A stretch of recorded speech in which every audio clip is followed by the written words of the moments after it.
Labyrinth of Love, to me, represents the different roads you take and the different paths that you come across when you encounter a partner.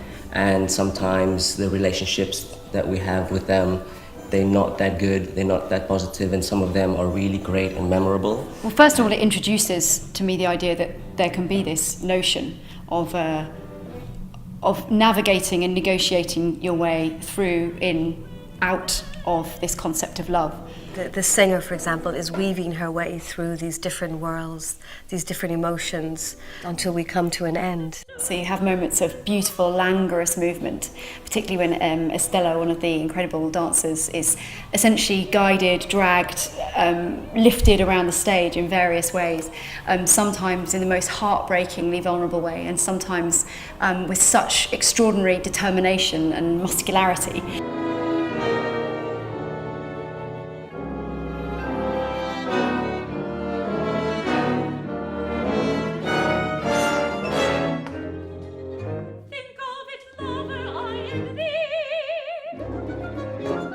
This is a piece by Michael Doherty, written for soprano and chamber orchestra. The piece is based on the poetry by these female poets over 2,000 years. I listen to the music probably 100, 200, 300 times. And whilst I'm listening, obviously there are images and pictures just flashing in my head. And after the 200th time, whatever images stick are usually, for me, the best ones. So I would start workshopping, creating lots of material so that the material is a bit like building blocks. I will choose 2 dancers or 3 dancers and just say, okay, use the material we've just created, but you can chop it up, do whatever you want, but using the same language. So it was more like we took the phrases and mixed them up ourselves and then created our own kind of material out of what she had given to us before. I thought the fact that we have these beautiful singers and they're the same age group as the dancers, so I thought it would be very beautiful to bring them together and to see the source of where the voice comes from. Because Kirsty and I innocently came along for a meeting with the choreographer, which we thought would be lovely, and we sang a couple of songs, didn't we? Yeah. And then what did she say? Right, pop your shoes and socks off. And so we did.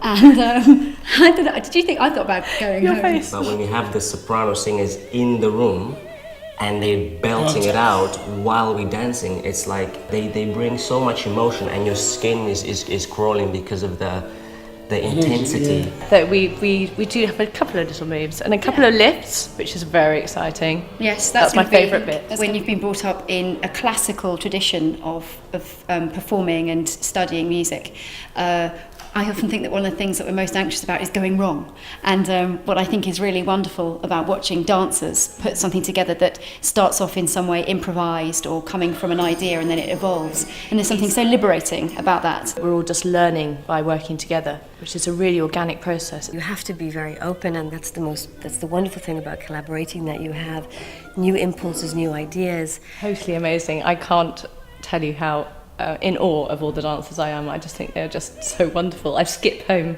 after every rehearsal. The costumes for the women, we have a dress. Yeah, it's like a dress, kind of going to the mid-thigh with lots of panels.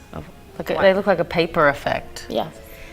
Connor and Matt, it's been really, really gorgeous working with them, because we sat down and really just started to brainstorm, and you realized immediately that everybody just wanted to create a beautiful piece of art. When I initially read the poems, I felt quite happy with the project because they were all emotive in some way or other. I already had a few videos that I made, which were kind of made as my artworks. They were things just to be viewed as projections or on LCD screens, and they lent themselves quite well to some of the tone of some of the poems. There's another section where I turn into a creature and I wear 2 different layers of a dress, as a really long dress. Adam, one of the dancers, is going to be underneath me. He'll be holding me on his shoulders.